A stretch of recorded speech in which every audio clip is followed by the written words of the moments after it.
Scan again, alien doctor ordered. But the machine kept saying, Royal Lineage detected for the human. Before we dive into this story, drop a quick hi in the comments and tell me where you're watching from. It really helps support the channel. In the sterile white medical bay of the Galactic Central Processing Station, a bewildered human maintenance worker sat on an examination table, surrounded by increasingly agitated alien medical staff. Nathan Brooks slouched on the cold metal examination table, his worn maintenance uniform standing out against the pristine white walls of the medical bay. The uncomfortable silence was broken only by the soft hum of advanced medical equipment and the occasional beep from the large diagnostic scanner positioned above him. He shifted nervously, feeling both confused and slightly annoyed. What had started as a routine work assignment had somehow landed him here, being examined like some kind of scientific curiosity. Across from him, the chief medical officer of the station, Dr. Xerix, a tall, slender being with pale blue skin and 4 arms, was growing visibly frustrated. The doctor's large, oval eyes narrowed as he examined the readout on his holographic display for the 5th time. "This is impossible," Dr. Xerix muttered, his voice carrying the distinctive harmonic quality of the Alterian species. "The biometric scanner must be malfunctioning." He tapped rapidly on the floating display with 2 of his 4 hands, while the other pair adjusted settings on the scanning device. Nathan cleared his throat. "Look, I really should be getting back to work. The waste reclamation system on level 7 isn't going to fix itself, and if it's not done by the end of my shift, my supervisor—" "Silence, human," snapped another alien in the room, a security officer named Vex. The reptilian draconid stood by the door, his scaled hand resting on what Nathan assumed was a weapon. "This is now a security matter." Nathan blinked in surprise. "Security matter? I'm just a janitor." Dr. Xerix raised one of his hands in a placating gesture. "Please remain calm, Mr. Brooks. We simply need to verify some unexpected readings." The doctor turned to his assistant, a small, amphibious being with webbed hands. "Prepare the scanner again, Morla. Full spectrum analysis this time." Morla nodded, her gelatinous head wobbling slightly. "Yes, doctor. Though I've already run the calibration sequence 3 times. The equipment is functioning perfectly." Nathan watched as they reset the machine hovering above him. He had been working at the Galactic Central Processing Station for nearly 2 years now, one of only 12 humans employed on the massive space station that served as a diplomatic hub for over 200 alien species. As a maintenance technician, or janitor, as most of the aliens dismissively called him, Nathan handled the dirty jobs that the more sophisticated species preferred to avoid. The pay was decent, and the opportunity to live among the stars had been too good to pass up. But nothing in his experience had prepared him for this bizarre medical examination. The machine hummed to life again, bathing Nathan in a soft blue light. He felt a slight tingling sensation across his skin as the scanner moved from his head to his feet. "Initiating comprehensive biometric analysis," announced the computer in a pleasant, gender-neutral voice.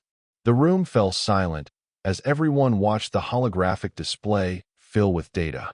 Nathan could make out some of the information: heart rate, blood pressure, cellular structure, but most of it was in scientific terminology he didn't understand. Then, in large, pulsing letters across the top of the display, a message appeared. "Royal Lineage detected. Genetic match, Astrian Imperial bloodline. Confidence, 99.97%. Dr. Xerix's normally composed face contorted in disbelief. This cannot be correct." He turned to his assistant. "Morla, scan again." Morla adjusted the settings and ran the scan once more. The same message appeared, this time with a confidence level of 99.98%. Nathan looked back and forth between the aliens, growing increasingly uncomfortable. "Would someone please tell me what's going on?" Dr. Xerix ignored him, instead turning to the security officer. "Vex, I need this room secured immediately. No one enters or leaves. And contact Director Thalaxi, Priority Alpha." The security officer stiffened, then nodded curtly before speaking into his communication device. "Hey, Nathan called out, his patience wearing thin. I'm sitting right here. What does royal lineage mean? What's an Astrian? Finally, Dr. Xerix turned to face him, his expression a mixture of awe and suspicion. Mr. Brooks. Nathan, the scan indicates that you carry genetic markers exclusive to the Astrian imperial family, the most powerful dynasty in the known galaxy. Nathan stared blankly at the doctor. What? That's impossible. I'm human, born on Earth. My parents were both human. My dad was a plumber, for crying out loud. The Astrians ruled over a vast empire spanning 3 galactic arms. Dr. Xerix continued, as if Nathan hadn't spoken. They were said to possess extraordinary abilities, enhanced intelligence, longevity, and psychic capabilities far beyond most species. Their empire collapsed over 10,000 years ago during the Great Catastrophe. Most believe the entire royal family was wiped out. Nathan shook his head. Look, there's obviously been a mistake. I'm just a normal guy from Michigan. Before Dr. Xerix could respond, the door slid open, and a tall, imposing figure entered the room. Director Thalaxi was a member of the Valerian species, humanoid in appearance, but with metallic gold skin and eyes that shimmered like liquid silver. As the administrative head of the station, she rarely dealt with lower-level personnel like Nathan. Doctor, she said, her voice carrying an almost musical quality.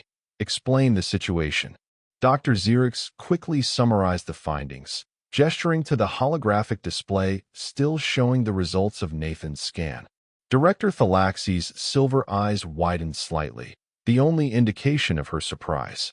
She approached Nathan, studying him with unnerving intensity. Mr. Brooks, she said finally, are you aware of any unusual abilities you might possess? Enhanced healing? Intuitive understanding of languages or technology? Precognitive dreams, perhaps? Nathan almost laughed, but the seriousness of her expression stopped him. No, nothing like that. I'm completely ordinary. She continued to study him. And your family history? Any unusual ancestors or family secrets? My family history is boring as dirt, Nathan replied. Farmers and tradespeople as far back as anyone can remember. My grandmother claimed we had some distant relative who fought in the American Revolution, but that's about as exciting as it gets. Director Thalaxi turned to Dr. Xerix. The implications of this are significant. If word gets out that an Astrian heir exists. She didn't finish the thought, but her meaning was clear. I understand, Dr. Xerix replied gravely. Wait, what implications? Nathan interjected, growing increasingly alarmed. I'm not an heir to anything. There's been a mistake. Director Thalaxi ignored his protest. Officer Vex, escort Mr. Brooks to secure quarters on level 12. Full security protocol Omega. No communication in or out. Nathan stood up abruptly. Whoa, hold on. You can't just detain me. I haven't done anything wrong. This is for your own protection, Mr. Brooks, Director Thalaxi said smoothly. If certain factions learn of your existence, your life would be in immediate danger. My existence is what? I'm a janitor, not some lost alien prince. Nathan protested. Director Thalaxi's expression softened slightly. Whether you accept it or not, your genetic profile contains markers specific to the Astrian royal family. How this is possible, given that you are human and the Astrians never had contact with Earth before their fall, that is a mystery we must investigate. But the fact remains, you carry their bloodline, and that makes you extremely valuable to many powerful interests across the galaxy. Nathan felt a chill run down his spine.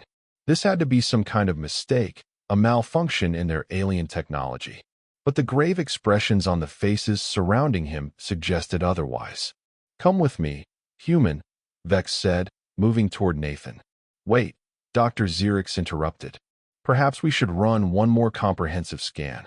A different type of analysis, the quantum resonance scanner. It might provide more insight into how this is possible. Director Thalaxi considered for a moment, then nodded. Proceed, but quickly. We need to move him before word spreads. Nathan sat back down on the examination table, his mind racing. Less than an hour ago, he had been fixing a waste recycling unit. and now he was apparently the lost heir to some ancient alien empire? It was absurd. Yet as the doctor prepared the new scanning device, a more complex apparatus with swirling, crystalline components, Nathan couldn't help but wonder if there was something to their claims. He had always been good with languages, picking them up far faster than his classmates, and technology seemed to come naturally to him, despite his lack of formal education. Was that unusual? Enough to suggest he wasn't fully human? No, that was ridiculous. He was Nathan Brooks from Lansing, Michigan. His parents were Tom and Lisa Brooks. Normal, everyday people. The new scanner hummed to life, emitting a soft purple glow that enveloped Nathan completely. This time, the sensation was different, a deep, resonant vibration that seemed to penetrate to his very core. Quantum resonance scan initiated, the computer announced, analyzing genetic structure at the subatomic level. The room fell silent again as data streamed across the holographic display. Nathan couldn't understand any of it. Complex equations and three-dimensional molecular structures rotating and shifting in patterns too intricate to follow. Then, suddenly, the display flickered and stabilized on a new message. Astrian royal lineage confirmed. Genetic signature matches Prince Valerian Astris, heir to the imperial throne. Temporal anomaly detected in genetic structure. Dr. Xerix gasped audibly. By the celestial core, he's not just of Astrian descent. He's the direct heir to the throne, Prince Valerian himself. Director Thalaxi's normally composed demeanor cracked, her metallic features registering shock. That's impossible. Prince Valerian died in the Great Catastrophe, along with the rest of the royal family. Not died, Dr. Xerix said, his voice hushed as he studied the readout. Look at this temporal signature. According to this data, Prince Valerian's genetic material was somehow displaced in time, transported across both space and time, perhaps as a result of the catastrophe itself. Nathan felt the room spinning around him. This is crazy. I'm not a time-traveling alien prince. I'm just a normal human being. Dr. Xerix turned to him, eyes wide with wonder. Mr. Brooks, the evidence suggests otherwise. Somehow, the essence of Prince Valerian, his genetic code, perhaps even fragments of his consciousness, was cast into the time stream during the cataclysm that destroyed the Astrian Empire. That genetic material eventually found its way to Earth, perhaps thousands of years in your past, and integrated itself into a human bloodline. Your bloodline.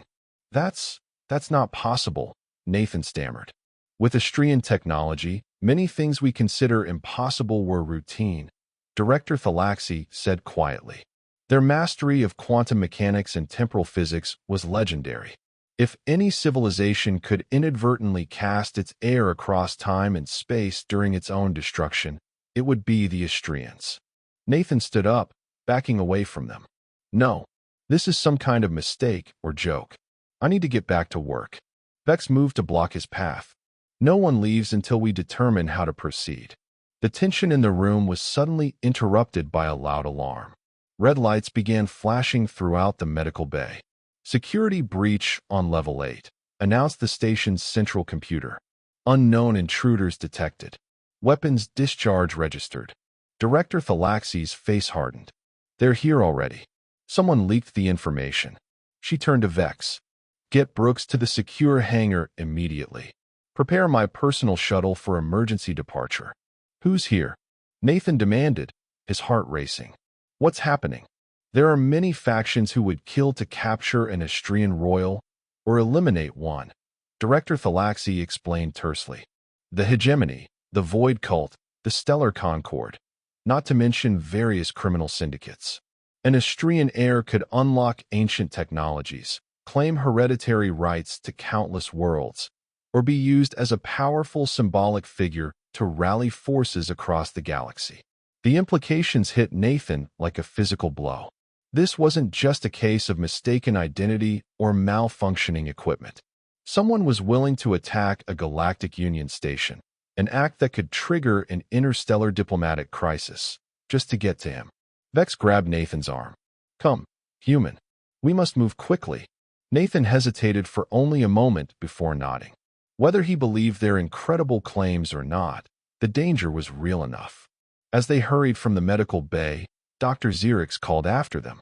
The temporal anomaly in his genetic structure, it might be unstable. He could experience emergence of Astrian traits or memories as the genetic expression stabilizes. Director Thalaxi acknowledged this with a grim nod before turning to Nathan. If you begin experiencing anything unusual, visions, newfound abilities, intuitive knowledge you shouldn't possess, tell us immediately. It could be critical to your survival. Nathan barely had time to process her words before Vex was pulling him down a corridor, away from the sounds of commotion echoing through the station. They moved swiftly through service passageways and maintenance tunnels, routes that Nathan himself had used countless times during his work shifts, now serving as their escape path. Who leaked the information? Nathan asked as they hurried along. Unknown, Vex replied tersely. But few had access. The investigation will be thorough. They emerged into a wider corridor, and Nathan was startled to see 3 more security officers waiting for them, all armed with what appeared to be energy weapons. Status report, Vex demanded. Multiple hostiles, one of the officers replied. At least 2 different groups, possibly working independently. They've disabled several security systems and have control of sections on levels 7 through 9. Director Thalaxi has ordered all non-essential personnel to evacuation stations. Nathan felt a surge of guilt. The station was under attack because of him, because of some bizarre genetic quirk he couldn't begin to understand. Wait, he said suddenly. My friends, the other maintenance workers. They could be in danger. Vex's reptilian features showed no sympathy. Our priority is you, human. Director's orders. Before Nathan could protest further, the corridor ahead of them erupted in chaos.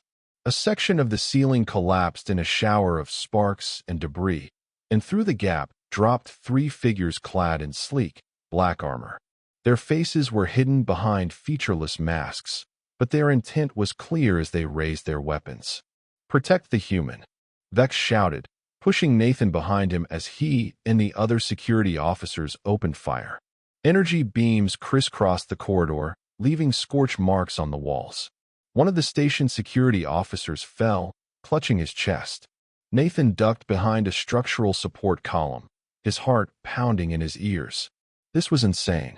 Less than 2 hours ago, he'd been unclogging a recycling filter, and now people were dying around him in a firefight. As he watched the battle unfold, something strange happened. The movements of the attackers seemed to slow down, becoming almost predictable. Nathan could somehow sense where they would move before they did, as if watching a dance whose steps he already knew. One of the attackers was circling around, using the chaos of the firefight as cover to approach from a different angle. Without thinking, Nathan called out, Vex, behind you, to the left. The security officer spun instantly, firing his weapon at exactly the spot Nathan had indicated. The attacker fell, their stealth approach foiled. Vex glanced back at Nathan with surprise, but there was no time for questions. The remaining attackers were pressing their advantage, forcing the security team back. We need to move, Vex shouted. Alternative route to Hangar 5. Nathan nodded, then froze as a new sensation washed over him. A strange pressure built in his mind, accompanied by fragmentary images that weren't his own memories. Vast crystal cities floating among the stars, ornate chambers filled with beings of incredible diversity, and a sense of power and responsibility so profound it made his current predicament seem trivial. Brooks, Vex's voice snapped him back to reality. Move now. They retreated down a side corridor as the security team provided covering fire. Nathan tried to push away the foreign thoughts and sensations, focusing instead on the immediate threat to his survival.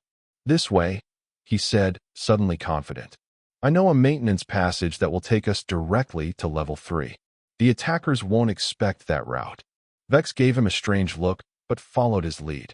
Nathan accessed a service panel that opened into a narrow utility shaft, one of many he used daily in his work. How did you know about the ambush?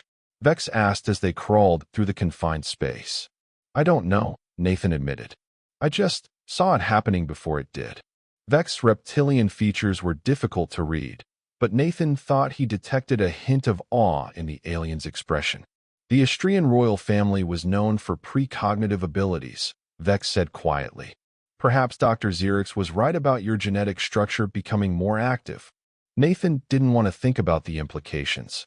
Instead, he focused on navigating the maintenance tunnels, drawing on his intimate knowledge of the station's infrastructure to plot the safest route to Hangar 5. As they emerged onto Level 4, Nathan's communicator buzzed, an all-channel emergency broadcast from Director Thalaxi. Attention, all personnel. The station has been infiltrated by multiple hostile factions. This is not a drill. Proceed to emergency evacuation points immediately. Security forces are authorized to use lethal measures against all unauthorized personnel in restricted areas. Nathan and Vex exchanged grim looks. The situation was escalating rapidly. We're still 2 levels away from the hangar, Vex said, and likely to encounter more resistance. Nathan nodded, then stiffened as another wave of foreign sensations washed over him. This time, instead of images, he experienced a rush of knowledge. Complex equations and physical principles far beyond his education level, yet somehow instantly comprehensible to him. I think, Nathan began hesitantly. I think I can access the station's emergency protocols. Create a distraction to clear our path. How? Vex demanded. Those systems are locked down under Director's authorization only. Nathan didn't answer. Instead, he moved to a nearby terminal and began typing with surprising speed and confidence.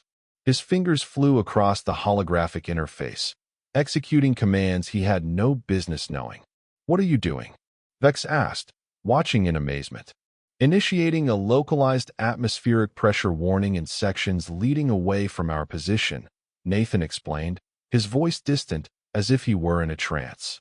The emergency protocols will seal those areas and redirect all personnel away from them, including our pursuers. Sure enough, moments later, warning lights began flashing in adjacent corridors, and the station's computer announced evacuation orders for those sections. The few station personnel visible in the distance began moving away, following emergency evacuation routes that would take them away from Nathan and Vex's path. How did you do that? Vex asked, his voice a mixture of suspicion and awe. Nathan stared at his hands in disbelief. I don't know. The knowledge was just there. They continued their journey toward Hangar 5, encountering less resistance thanks to Nathan's impromptu evacuation order. But as they neared their destination, Nathan's newfound abilities began to manifest more dramatically. The foreign thoughts grew stronger, more insistent. Fragments of memories that couldn't possibly be his own flashed through his mind. Attending diplomatic functions with beings from hundreds of worlds, studying in vast libraries filled with knowledge beyond human comprehension, and always a sense of tremendous responsibility. Prince Valerian was being groomed to lead the Astrian Empire, Vex explained when Nathan described what he was experiencing. He was said to be a brilliant diplomat and scientist, even by Astrian standards, if you truly carry his essence. Nathan shook his head, trying to clear it. I'm not him. I can't be. I'm Nathan Brooks. But even as he spoke, another part of him, a part that felt increasingly familiar, whispered that perhaps he was both.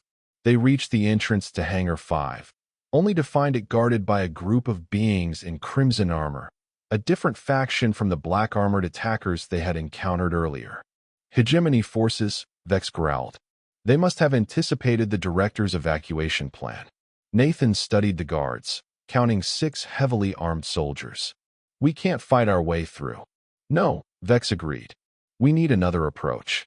Nathan closed his eyes, allowing the foreign knowledge to flow through him. There's a maintenance access point to the hangar's environmental control systems.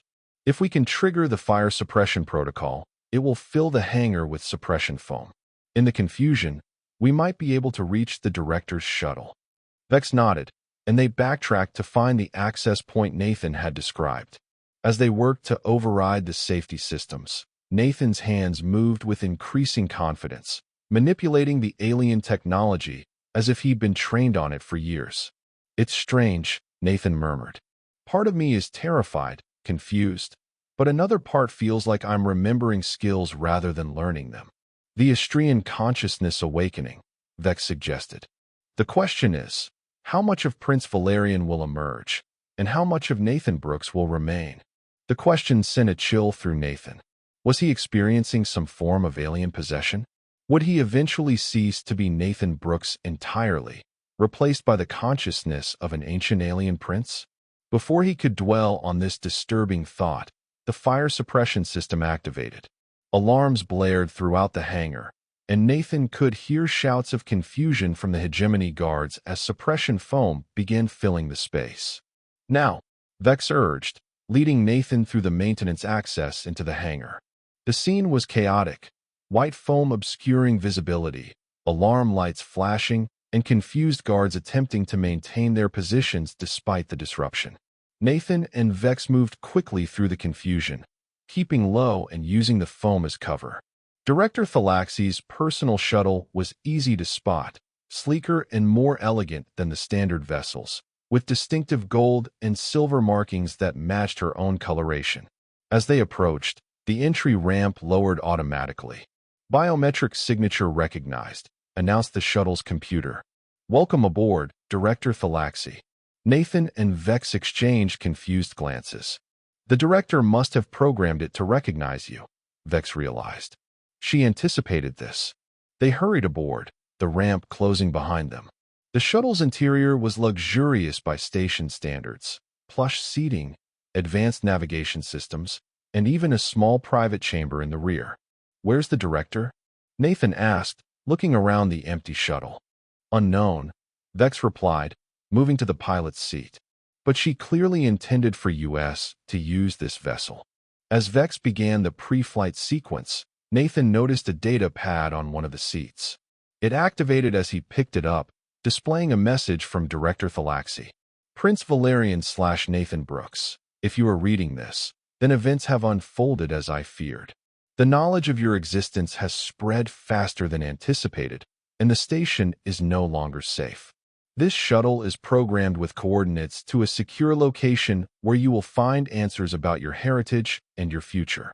Trust Vex. He has served the memory of the Astrian royal family for generations. His people believe that the return of the royal line will herald a new age of peace for the galaxy. I will attempt to contain the situation at the station and join you when possible. The fate of many worlds may rest on your shoulders, whether you accept it or not. Nathan handed the data pad to Vex, who read it quickly before returning to the launch preparations. You knew about this all along, Nathan said. It wasn't a question. Vex's reptilian features remained impassive. My people, the Draconid, were among the most loyal servants of the Astrian Empire. For 10,000 years, we have preserved their knowledge and awaited their return. When the medical scan identified you, I was skeptical, but your emerging abilities confirm what the scans revealed. The shuttle's engines hummed to life as Vex completed the launch sequence. Through the viewports, Nathan could see the hangar doors beginning to open. We have clearance, Vex announced. Director Thalaxi must have overridden the lockdown protocols.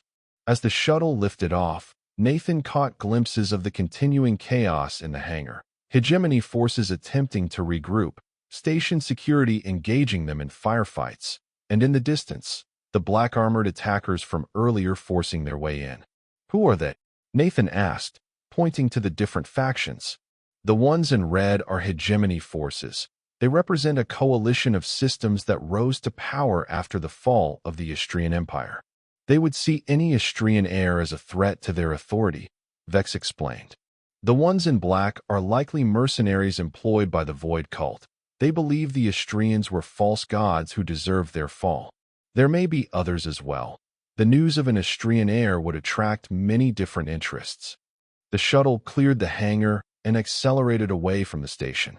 Through the viewport, Nathan could see the massive structure receding. His home for the past 2 years, now a battleground because of him. Where are we going? He asked, turning to Vex. To a place your ancestors created, Vex replied.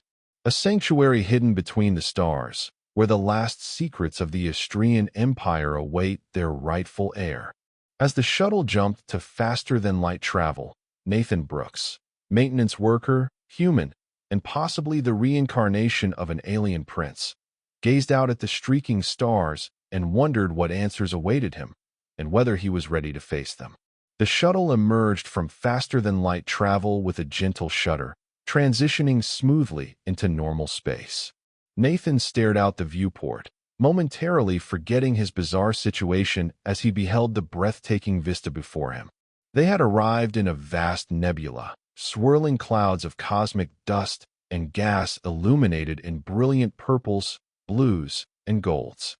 Within this celestial tapestry floated what appeared to be fragments of a shattered planet, each piece suspended impossibly in the void, glowing with an inner light that pulsed in a synchronized rhythm. "What is this place?" Nathan whispered, awestruck. "The remnant of Astra," Vex replied, his normally stoic voice tinged with reverence. "The ancestral home of the Astrian royal family, destroyed during the Great Catastrophe. What you see are the fragments of the royal palace world, preserved in a state of temporal stasis by technologies even we don't fully understand." Nathan felt a strange resonance within him as he gazed at the floating fragments, like a distant melody finally heard clearly.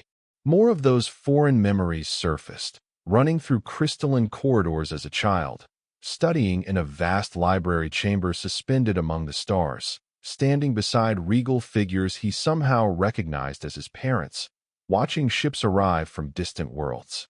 "I remember this place," Nathan said softly, the words emerging before he could consider their implications. "Not as ruins, but as it was. Whole. Beautiful beyond description."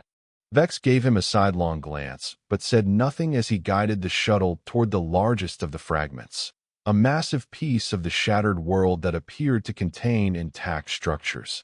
As they drew closer, Nathan could make out elegant spires and domed buildings constructed from a material that seemed to shimmer between solid crystal and liquid light. "The central fragment contains what remains of the royal archives," Vex explained. "If answers exist regarding your unusual situation, they will be found there." The shuttle approached what appeared to be a docking bay embedded within the fragment. As they neared, a section of the crystalline surface shimmered and became transparent, revealing a hangar large enough to accommodate their vessel. "How is this still functional after 10,000 years?" Nathan asked. "Astrian technology operated on principles far beyond current understanding," Vex replied. "They manipulated quantum fields and temporal mechanics in ways that made their creations nearly eternal. Much of their knowledge was lost in the Great Catastrophe." The shuttle passed through the transparent barrier as if through water, causing Nathan to flinch instinctively. They landed smoothly within the hangar, which illuminated as they touched down, crystal surfaces beginning to glow with an inner light. "The systems recognize your presence," Vex observed. "Another confirmation of your heritage." Nathan felt a growing discomfort with each new piece of evidence. If he truly carried the genetic essence of this alien prince, what did that make him? Was Nathan Brooks merely a temporary identity, a shell housing a far more significant consciousness that was gradually awakening? The shuttle's ramp extended, and they disembarked into the hangar. Nathan expected the air to be stale after millennia without occupants, but instead, it was fresh and carried a subtle, pleasant scent he couldn't identify but somehow found familiar. "This way," he said automatically, turning toward a corridor he had no logical way of knowing existed. Yet he moved with confidence, leading Vex deeper into the structure. The architecture was unlike anything in human experience. Spaces that seemed to flow into one another rather than being divided by distinct walls. Surfaces that responded to their presence by adjusting their luminosity, and occasional glimpses through transparent sections that revealed the swirling nebula outside. "The Royal Archives should be ahead," Nathan said, then stopped short, disturbed by his own words. "How do I know that?" "Prince Valerian spent much of his youth in the archives," Vex replied. "If you carry his memories, this knowledge would be deeply ingrained." They entered a vast circular chamber with a domed ceiling that displayed what appeared to be a real-time map of the galaxy, stars and systems shimmering in perfect detail. Below this celestial display stood row upon row of crystalline pillars, each glowing with a soft inner light. The sum total of Astrian knowledge, Vex said, his voice hushed. Scientific, historical, cultural, all preserved here, awaiting the return of one who could access it. Nathan approached the nearest pillar, drawn by an instinct he couldn't explain. As his hand neared the surface, the crystal responded, illuminating more brightly. Symbols appeared within the crystalline structure, a language Nathan had never seen before yet could somehow read perfectly. Quantum mechanics and fourth-dimensional theory, he murmured, translating effortlessly. Advanced principles beyond current galactic understanding. He moved to another pillar, which reacted similarly to his presence. Historical archives, the founding of the Astrian Empire, the first galactic concord, the alignment of the seven systems. His voice trailed off as he realized what he was doing. This shouldn't be possible, Nathan said, turning to Vex with growing alarm. I shouldn't be able to read this language or understand these concepts. Vex regarded him steadily. Yet you can, because you are more than Nathan Brooks. Nathan shook his head, backing away from the pillars. No, I refuse to accept that I'm somehow turning into someone else, some alien prince who died 10,000 years ago. Not turning into, came a new voice from behind them. Remembering who you always were. They spun to find Director Thalaxi standing at the entrance to the chamber, still in her administrative uniform, though it now showed signs of damage, with scorch marks visible on one sleeve. Director, Vex acknowledged with a respectful nod.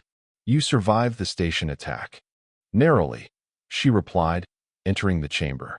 The situation there has stabilized, though not without casualties. Once the various factions realized you had escaped, they withdrew rather than risk further diplomatic incidents.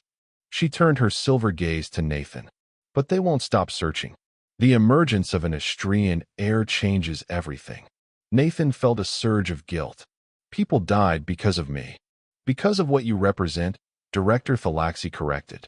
The potential return of the most advanced civilization the galaxy has ever known. For some, that prospect inspires hope. For others, fear. Nathan turned back to the knowledge pillars, conflicted emotions churning within him. I still don't understand how any of this is possible. How can I be both a human from Earth and him? Director Thalaxi approached one of the central pillars, which illuminated at her touch, though not as brightly as it had for Nathan. I have studied Astrian history extensively. Their fall was not merely a political collapse, but a cosmic cataclysm of unprecedented scale. Something went terribly wrong with one of their experiments in temporal physics. Images appeared within the crystal pillar, scenes of a magnificent civilization at its height. Then chaos as reality itself seemed to fracture around them. The great catastrophe shattered not just their homeworld but the very fabric of space-time surrounding it, Director Thalaxi continued. In the final moments, desperate measures were taken to preserve what could be saved. She turned to Nathan. Including, it seems, the essence of their heir. But why Earth? Nathan asked. And why me? Earth was likely unknown to the Astrians, Vex interjected. A primitive world far from the centers of galactic civilization. Perhaps the perfect hiding place for their most precious legacy. Or perhaps simply random chance as the temporal currents cast the prince's essence across time and space. Nathan approached the central pillar, drawn by an internal compass he couldn't explain. As his hand touched the surface, the entire chamber transformed around them. The knowledge pillars receded into the floor, and the space filled with a three-dimensional projection of such perfect fidelity that it seemed they had been transported elsewhere. They stood now in an ornate chamber of crystal and light, where a group of beings similar in appearance to Director Thalaxi, humanoid, but with metallic skin in various hues, worked frantically at control panels. Through massive windows, Nathan could see destruction on an unimaginable scale, planets cracking apart, stars flaring with unnatural energies, the very fabric of space tearing like cloth.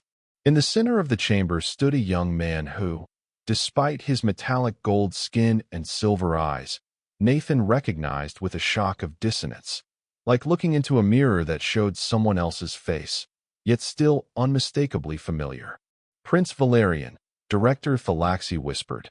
This is a recording of the final moments before the catastrophe.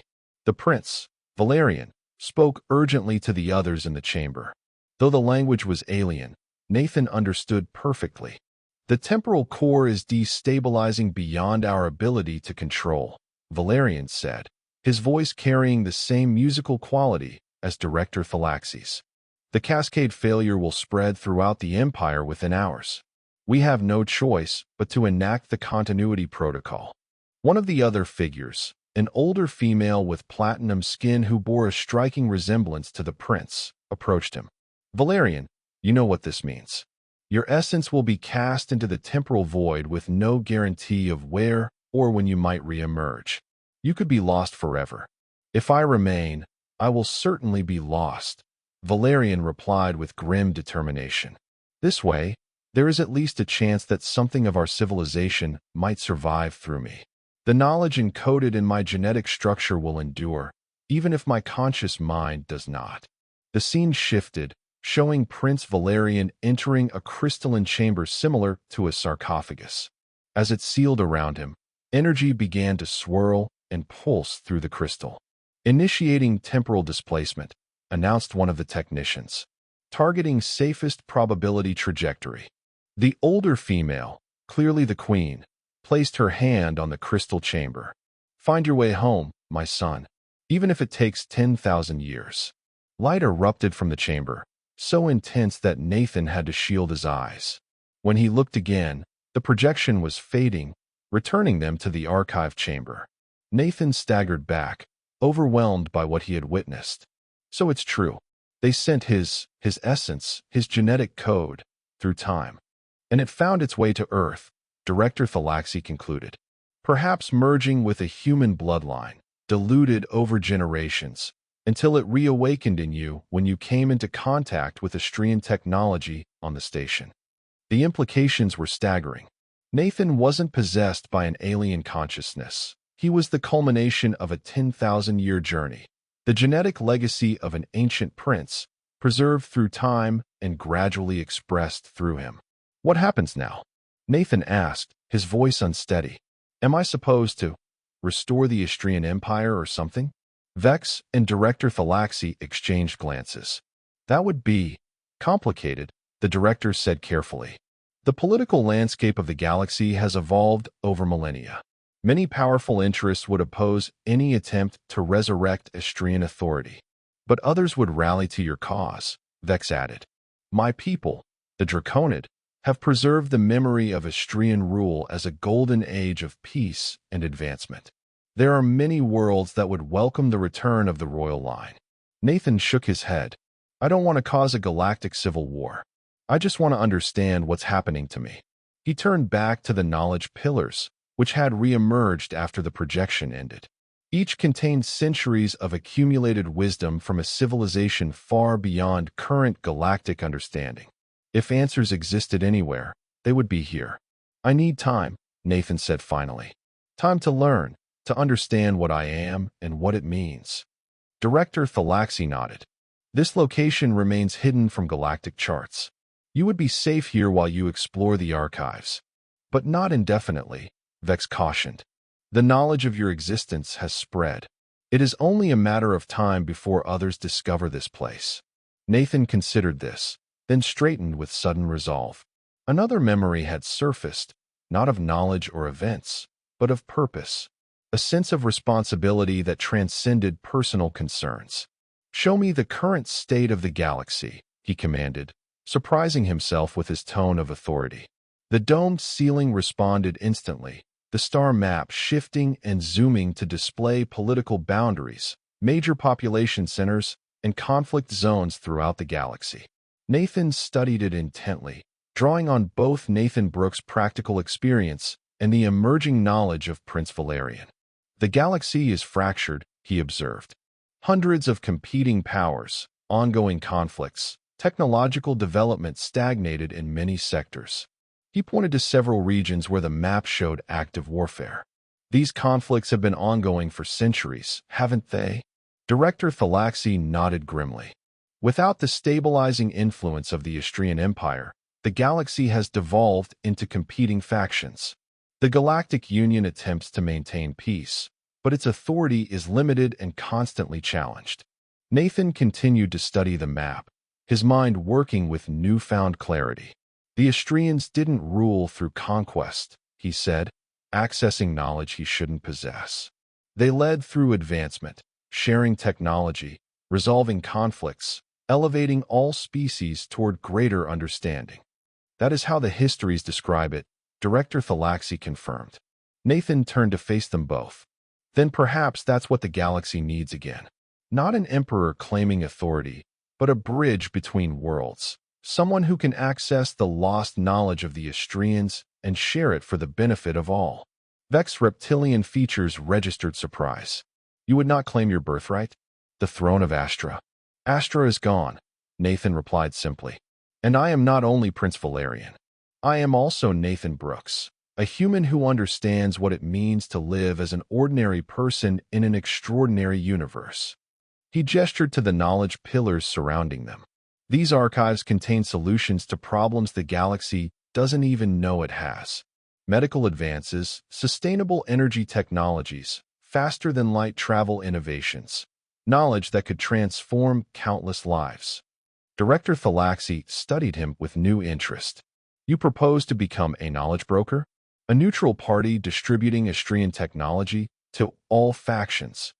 Not indiscriminately, Nathan clarified. With care and consideration for the consequences. Some knowledge should be released slowly, some only when civilizations are ready. But yes, I believe this legacy was preserved for a reason, and it wasn't to restart ancient conflicts.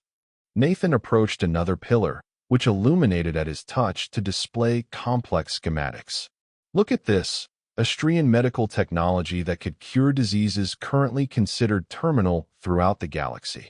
And here, he moved to another pillar, terraforming methodologies that could reclaim worlds devastated by environmental collapse. His excitement grew as he moved from pillar to pillar, each revealing wonders that had been lost for millennia. This is what I'm meant to do. Not rule, but serve, to be a bridge between what was lost and what could be again. Vex appeared skeptical. Many will still see you as the rightful emperor. They will expect you to reclaim that title, to lead them as your ancestors did. Then I'll have to disappoint them, Nathan replied firmly. I'm not going to be a figurehead for anyone's political agenda. Director Thalaxi made a sound that might have been a laugh. Noble sentiments. But the galaxy rarely accommodates idealism for long. Those who sought you at the station will not abandon their pursuit. Some will want to use you, others to eliminate you. Nathan nodded, acknowledging the reality of his situation. Then I'll need to be strategic. Establish alliances, build a network of supporters who share my vision. He turned back to the star map overhead. And I'll need to understand the current political landscape much better than I do now. He pointed to a region near the galactic core.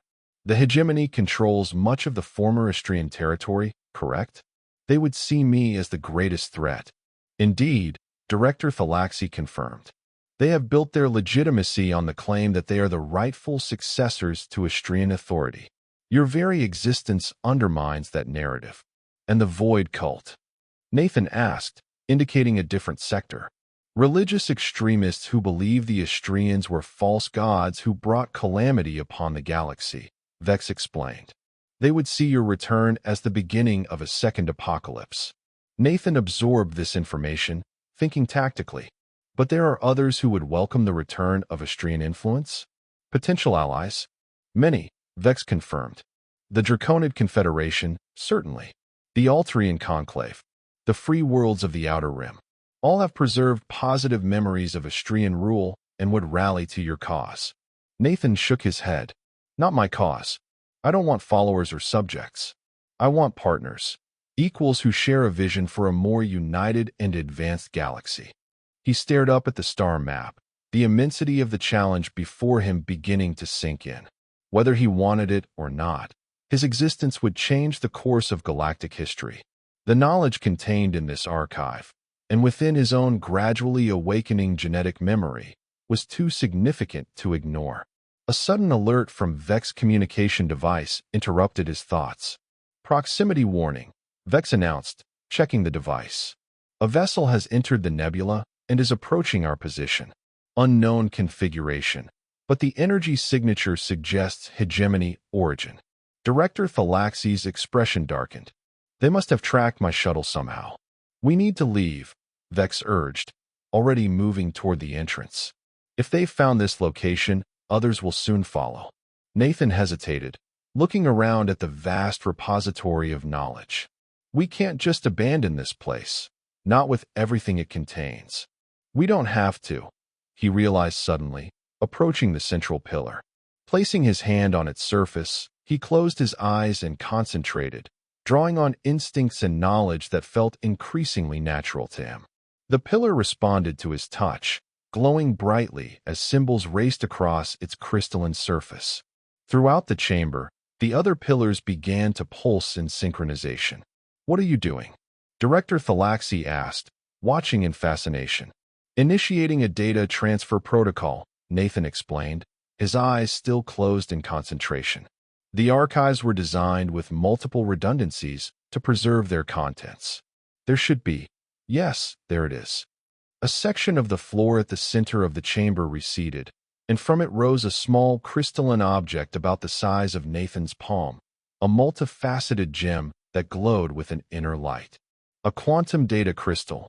Director Thalaxi breathed in awe. I've only read about them in the oldest texts. Nathan took the crystal, which pulsed warmly in his hand. It contains a complete copy of the archives, compressed but intact. The Astrians designed their data storage to be recursive and self-referential. This small crystal holds as much information as all these pillars combined. Another alert sounded from Vex's device. The vessel is closing rapidly. We have minutes at most. Nathan nodded, pocketing the crystal. Then let's go? But first. He returned to the central pillar and placed his hand on it once more. This time, his expression was grim as he entered a complex sequence of commands. What are you doing now? Director Thalaxi asked. Initiating the archive's security protocol, Nathan replied. If the hegemony or anyone else breaches this chamber, the entire system will destabilize. The knowledge will be lost rather than misused. You would destroy 10,000 years of history. Vex asked, clearly shocked. The history is preserved, Nathan replied, patting his pocket where the crystal rested. But I won't allow this knowledge to become a weapon in the wrong hands. The Astrians' advanced technology was meant to elevate all species, not to dominate them. They hurried back through the crystalline corridors toward the hangar, the structure around them now pulsing with warning lights. Behind them, they could hear the distant sound of an explosion, the hegemony forces breaching the outer defenses of the fragment. The shuttle may already be compromised, Director Thalaxi warned as they neared the hangar. They would have targeted it first. There's another way, Nathan said confidently, leading them down a different corridor. The royal family maintained emergency escape vessels in a separate facility. He led them to what appeared to be a dead end, but at his approach, the crystalline wall shimmered and became transparent, revealing a small hangar beyond. Inside waited a vessel unlike any Nathan had seen during his time on the station, sleek and elegant, its hull composed of the same crystalline material as the archive itself. An Astrian royal courier, Vex identified, unable to hide his amazement. I've only seen depictions in ancient texts. They were said to be the fastest vessels ever created. And nearly impossible to track, Nathan added, approaching the ship. The vessel responded to his presence, a ramp extending from its side as lights activated throughout its interior. They boarded quickly, Nathan moving instinctively to what must have been the control center. A circular chamber with no visible instrumentation, only a crystalline chair at its center. As Nathan sat, the chair illuminated and holographic displays materialized around him. I don't know how to pilot this, Nathan said, momentarily doubting himself. Yes, you do.